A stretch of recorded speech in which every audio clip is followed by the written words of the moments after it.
Good morning everyone, welcome back to my Allotment Diaries. My name is Emma, these are my Allotment Diaries. I would love for you to subscribe to my YouTube channel, and this is my allotment plot.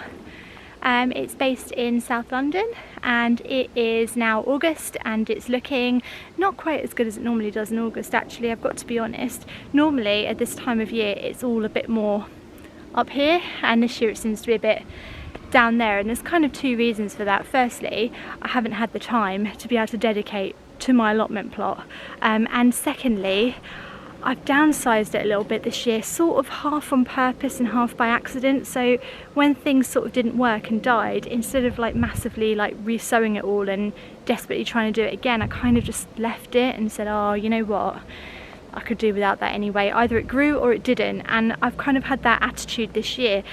It's kind of served me quite well because it's made me less stressed and I'm more excited to come here, and I feel like it's more manageable because the things I have got growing are growing really well.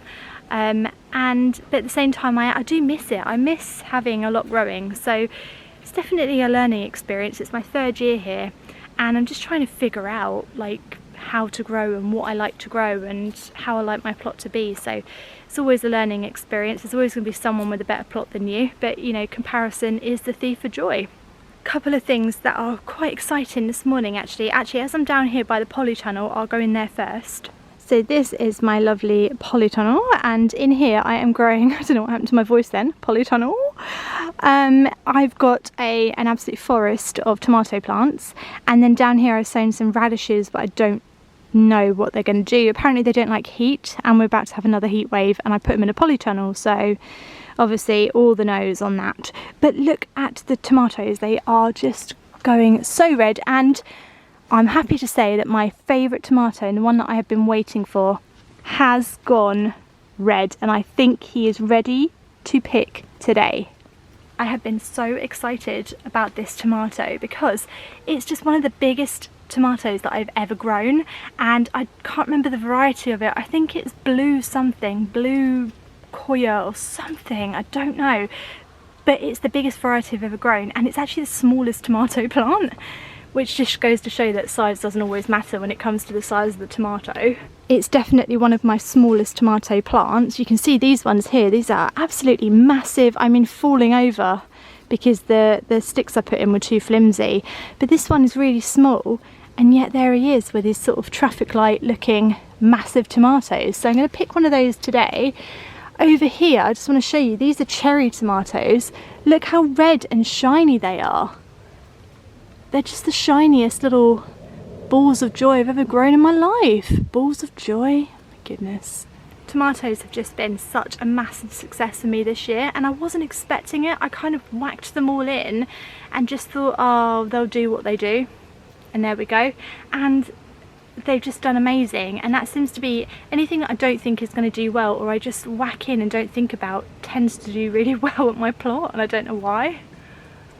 Beautiful.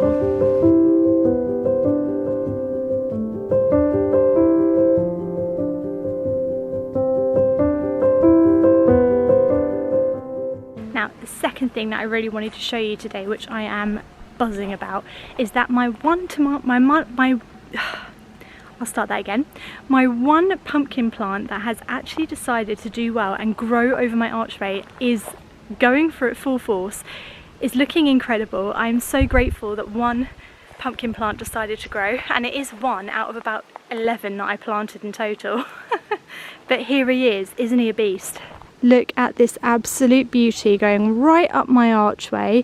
Incredible. Not only that, he's given off a few sort of like other branches which are also really happily growing up my pumpkin archway, so I'm really hoping that he just covers the archway a little bit more. He's looking absolutely fantastic, and then if we just look in comparison to the other side, they are just not growing at all, and I have absolutely no idea why, but this one is. And not only that, look at this little beauty hiding in here. My first, I think it's a Jackby Little. He's looking absolutely beautiful, and he's not the only one. I've got one down there which I can see, and then if you come over here, there's another beauty sitting there, and then there's another one here. And then there's even a little baby one just up there. And there's a bee taking a little nap in one of my flowers. Good for him. So seeing as I'm supposed to be like the pumpkin queen, pumpkin archway queen of like YouTube and Instagram, I'm so glad and relieved that I've got one pumpkin growing up my archway. I can't talk today, I don't know what's wrong with me. The relief is real, and the plant is so amazingly healthy, and I'm just so thankful for having one, and I really hope that he just continues to grow.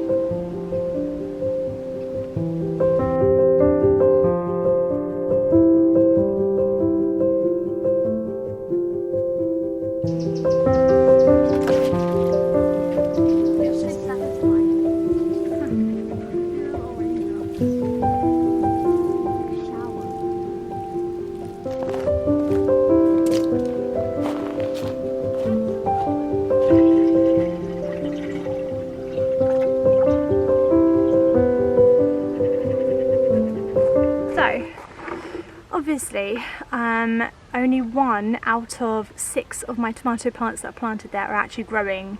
It's actually growing really well and over the archway and actually giving me pumpkins, which is a little bit odd.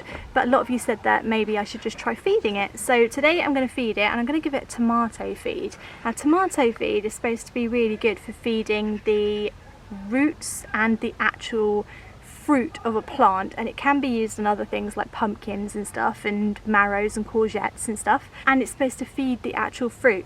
I'm just going to whack it on. Now I have been giving my pumpkin plants a seaweed feed, which is supposed to be really good for the leaves and encourage bushy growth, but it's not working, guys. It's not working, it's just not happening. So I'm going to try the tomato feed instead and just see if they get going with that. I don't know if they are going to get going at all, to be honest. That's not me being negative, it's me being a realist. But we'll try. I like tomato feed because it doesn't stink as much as the seaweed one.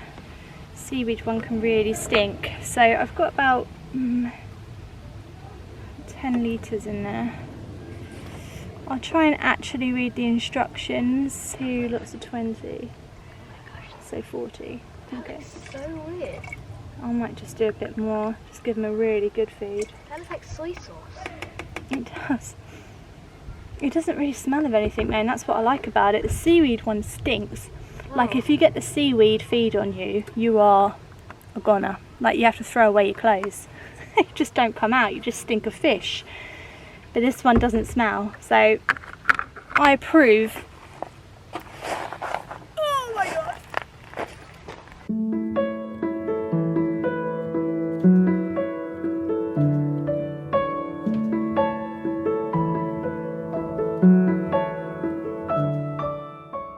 I'm going to get rid of some of these nasturtiums just in case they're taking too much of the goodness out of the soil. And also what I've done is I've taken off a lot of the flowers, because I don't want the plant to put energy into flowers when it should be putting energy into growing bigger.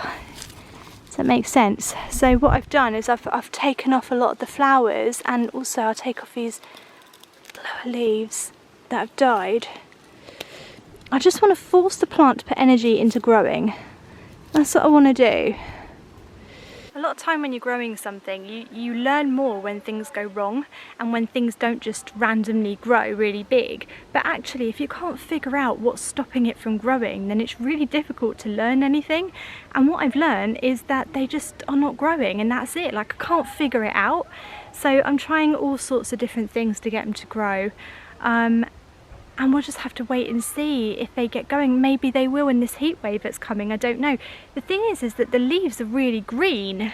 These leaves are really lush green. They feel like pumpkin leaves. They're absolutely so fantastic. The middle is still growing very healthily and producing new leaves and even flowers, but the plant is stagnant and it's not getting any bigger. And that's the thing that I'm concerned about. Whereas if you compare it to that one over there, the leaves have got really, really big and it's absolutely flourishing. Anyway, I won't keep going on about it because I am thankful to have one pumpkin plant that is doing absolutely amazing. I mean, it's as tall as me now. So it's lovely, and I'm going to get some kind of pumpkin archway, and I'm really happy about that, so I'm not going to be too negative about it, but it's just one of those things, isn't it? I've got a lettuce here that's about to go to seed because of the heat that we've had, and I haven't been able to keep picking these goddamn lettuces. I didn't realise they grow so big. You can see how it's sort of starting to go up and tall. That's because it's about to flower. It's about to throw up some flowers and go to seed, basically. And plants do this when they get under stress. So if they get too hot or they don't get the things that they need, it's normally hot weather, isn't it? They panic and they think, right, I'm going to die, so I better shoot out some babies to keep my species alive, and that's what they do. And you can see this lettuce here is doing it as well. Oh, I don't know if you can see actually. You can see this lettuce is doing it as well. So where it's supposed to be a little round ball, it's now getting longer in the middle. And that just means that it's about to set seed and throw flowers up. I think I might let a few of them do that because the bees will love it. And I can't keep picking lettuce because I don't know what to do with it. I can't keep eating lettuce. So I'm going to let a little bit of it flower. Maybe an unpopular opinion, but that's what I'm going to do. The cauliflower's doing really well, isn't it? Despite not being covered by the net, it's doing really fantastic, so I really hope that this does well. It's got a lot of whitefly on it. I don't know if that's a problem or not. It doesn't seem to be. Maybe they're eating the caterpillars, who knows?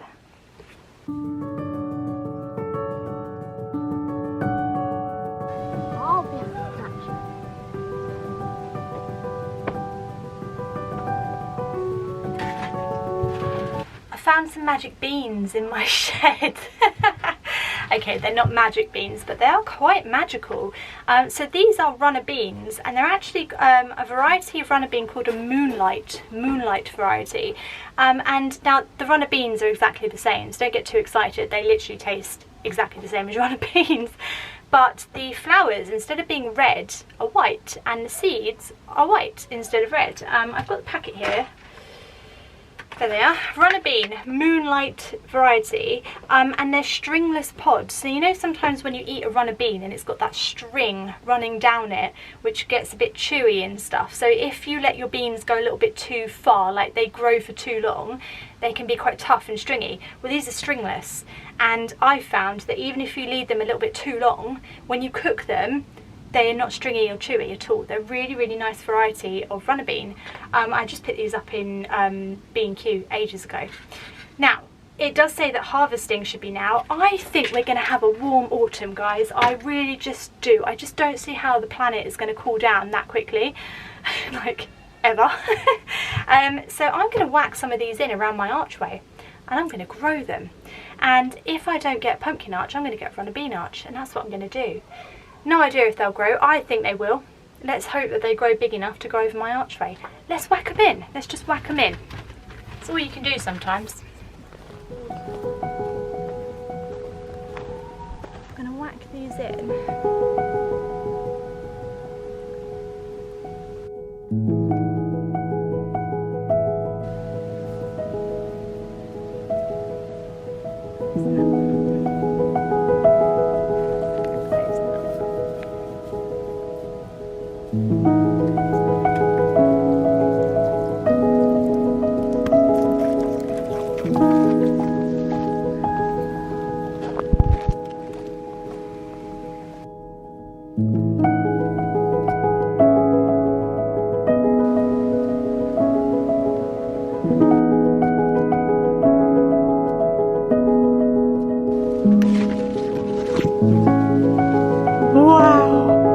Look at him, Ali!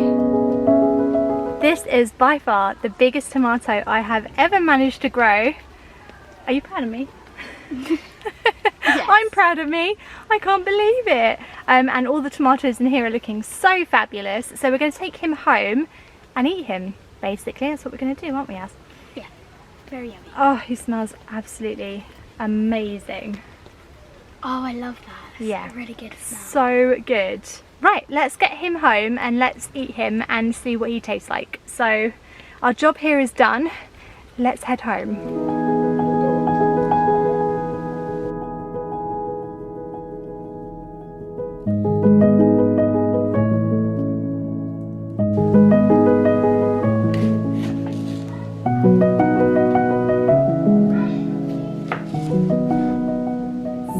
if you've been subscribed to my channel for a while, I think you might know how long I've been waiting and how excited I've been to try this tomato. I have just literally been so excited to see it turn red, and finally it has, and finally I get to try my massive tomato, a variety which I don't know what the variety is because I just don't keep any of the labels and I don't label anything, which is really useful when I'm doing this for a living, but here we go. Right, first taste.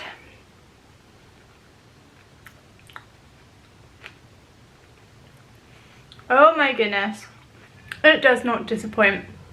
Do you know what's really funny about it? It's actually like butter. Like when your teeth go through it, it feels like you're eating butter. It's that soft and sweet and delicious, and it's just the best tomato I've ever tasted in my life.